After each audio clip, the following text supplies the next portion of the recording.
All right, my lovelies, I have a new project for you. I picked up this tray at the youth ranch. It's really large. It was a serving tray, it looks like, for probably a wait staff person. Hard plastic. I paid way too much for it at the youth ranch. So I grabbed a piece of tissue paper and I started with, this typical way we do this every time. I took a wet paintbrush and drew my outline and ripped it. I wanted this to fit in here and start our project. You guys have seen me do this quite a few times. We're gonna go ahead and get it to fit and make sure we tear all the edges because it just looks so much better when it's more organic than. So I decided to put some bonding primer down because I was like, this is a plastic tray, what if this stuff doesn't stick? So that's what the white is. I use Bonding Boss from Dixie Belle. Let it dry overnight, and this is the next day. So, satin clear coat, always. How many times have we done this? You guys know how to do this. Satin clear coat down, then we lay down our tissue, we rip up the other side, same thing. And we put a top coat of satin clear coat over the top. Let it dry. Now, at first, I was going to just like stipple on some paint without texture. Yeah, no. You know what? It's so much better to use salt wash in your paint when you're doing a slick surface. And when you're doing these blended textured pieces, it just makes so much more sense. So I kind of was like, stopped and went, duh, Debbie, you need to mix up some paint with some salt wash. So basically I stopped right there. I grabbed a color. I think I grabbed Antebellum Blue, because it was kind of close in what I wanted to do, and just mix it up with some salt wash so that way I could get a layer down and start with this beautiful project. So we're going to start blending. I decided let the texture dry. I just grab colors. I grab brown, I grab yellow, I grab blue, I grab teal, I grab turquoise. I grabbed all the colors and just started playing. Because I wanted the paper to look like it wasn't just stuck in the middle of the tray. I just take bites of paint and kind of look at what's on my tray. And that's what I start doing. And then I play with it and I step back and then I add colors or I take away colors. You can see that really pretty blue shining down. I'm like, oh, I need more of a vibrant blue. It doesn't really matter what my base color is as long as it's kind of in the same family.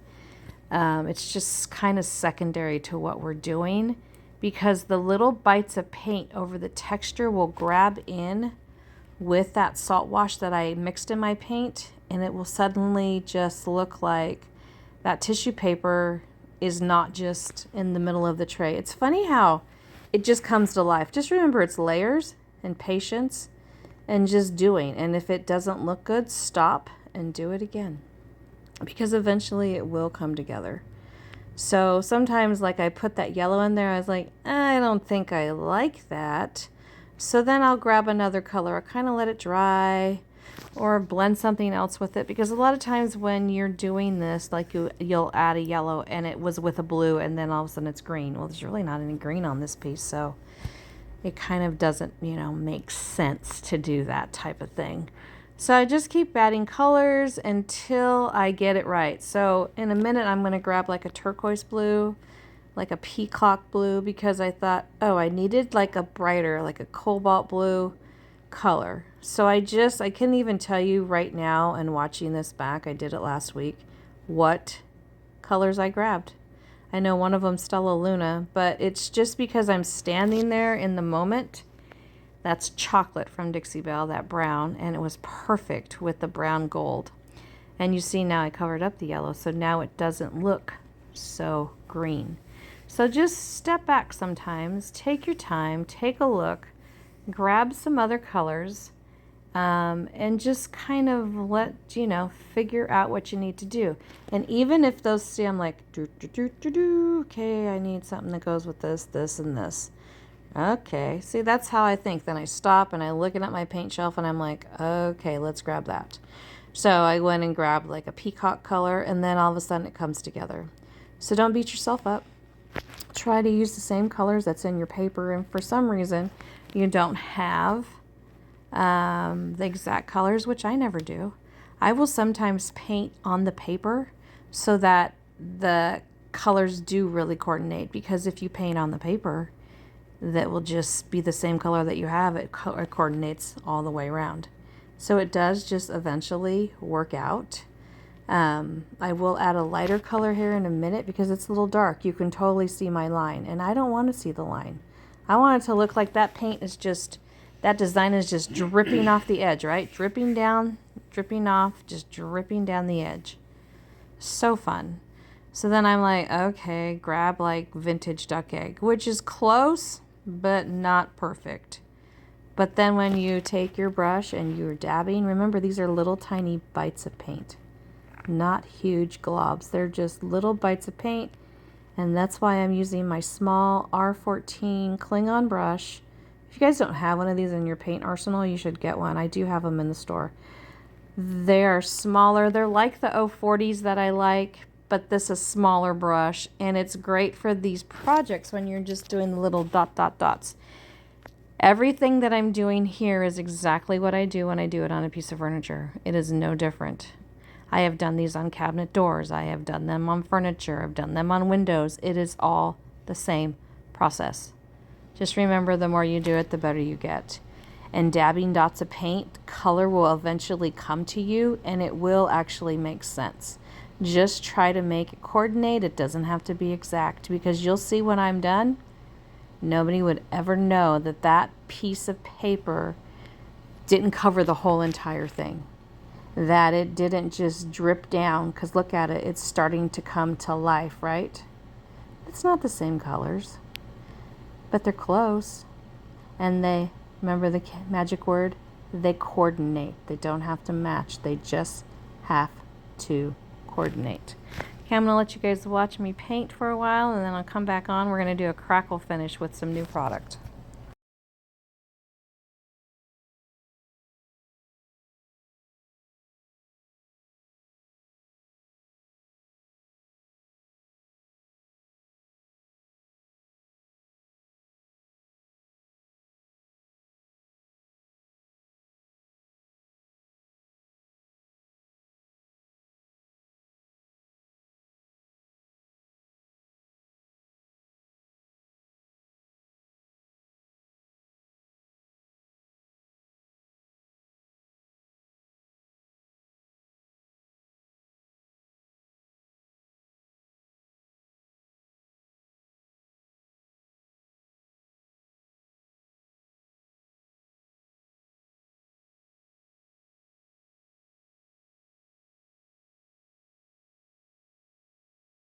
Okay, so I got some new product. I got a 2-part component crackle medium. This is from Pentart.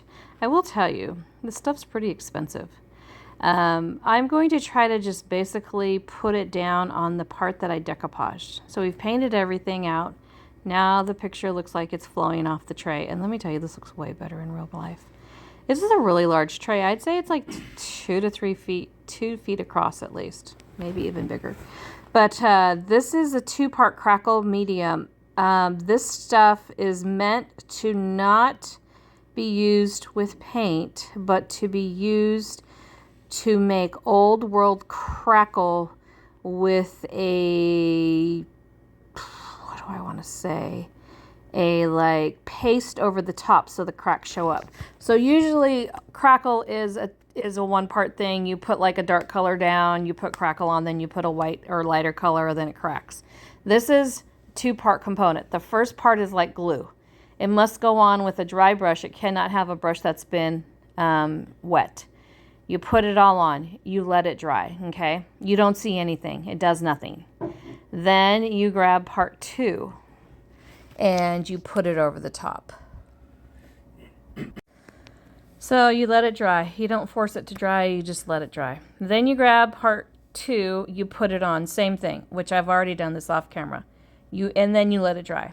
You cannot see the cracks until you put, and I'm wearing a glove because this stuff is solvent based, meaning it must be cleaned up with turpentine. So it has to be cleaned up with some turpentine, which I do. I have a sell it, and I'm just going to use it over and over. This is a not gilding wax. It is an actual paste wax that comes with, it's part of the same brand. And they emphasized a lot when I was learning how to do this, that you cannot just use like Dixie Belle gilding wax, that it will gum up your thing. It's just this product that they've made that goes together. So basically, you put it on, you rub it off with like a microfiber. Whatever color you put on, I chose gold because of why? All the gold accents. There is a dark brown, which is just heavenly, and I used on another project. But you wipe it off, and then all of a sudden, all the minuscule cracks that we put on with step 1 and 2 show up. It's really hard to see. I kind of am like painted it on with, because my nails were too long to stick in the jar. So I'm just using a gloved hand to go over. So it's not going to stick on there. It doesn't stay. You have to wipe it off. It's kind of cool, actually. It does have a little bit of a smell. It stinks a little bit, but such is life, you know? What you can do for the beauty of art. Let me tell you, the look of this stuff, when it is done, blew my socks off. I would love for you guys to come in and look, touch, and feel before this thing sells, which I don't think it will last very long, to see what it looks like. So I'm just taking a gloved hand, putting it on this, take it in microfiber, and it wipes right off. Because remember, this has got 2 coats of the crackle that we began with. It sits right in all the cracks in the piece, and really just, I'll show you up close. You can see it up close. They say that on the component step 2, if you can't see cracks, like before you put the paste down, to heat it up with a blow dryer or something. So I did do that with this, because as soon as I did that, the cracks formed better. But look, see how cool that is? You might want to stop the video. It's hard to see, but it looks super old. Even I can't see it that well in here. Super old. It is phenomenal.